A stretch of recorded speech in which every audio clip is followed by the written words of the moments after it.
In this unit, you studied defining relative clauses.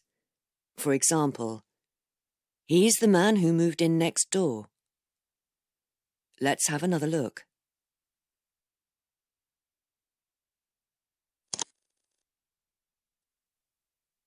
Greg and Liz are talking about a person they have just seen. Listen to their conversation. I think that's the girl who works in the cafe on New Street. I don't recognise her. Which cafe? The teacup. You know, it's the one that we went to last Sunday. Oh, yes. That's the place where they serve those lovely cakes. Greg says, I think that's the girl who works in the cafe.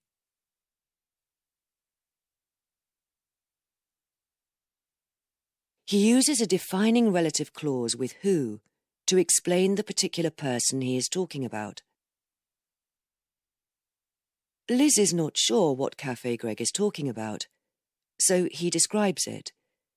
He says, it's the one that we went to last Sunday.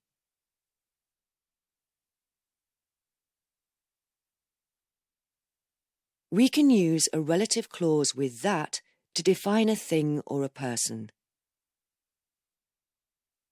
Liz remembers the cafe. She says, that's the place where they serve those lovely cakes.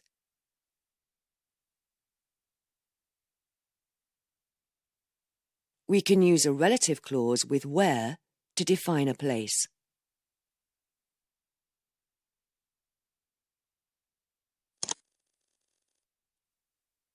Let's have a look at a table with the different relative pronouns and adverbs.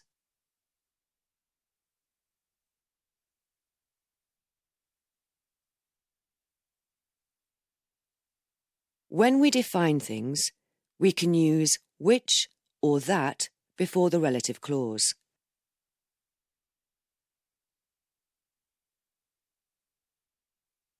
We can use who or that when the noun we are describing is a person.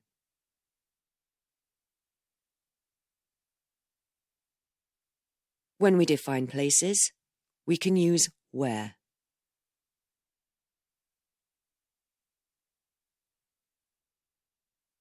The words who, which, where, and that replace other words in the clause.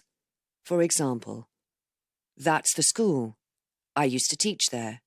Becomes, that's the school where I used to teach. When you are ready, go to the activity.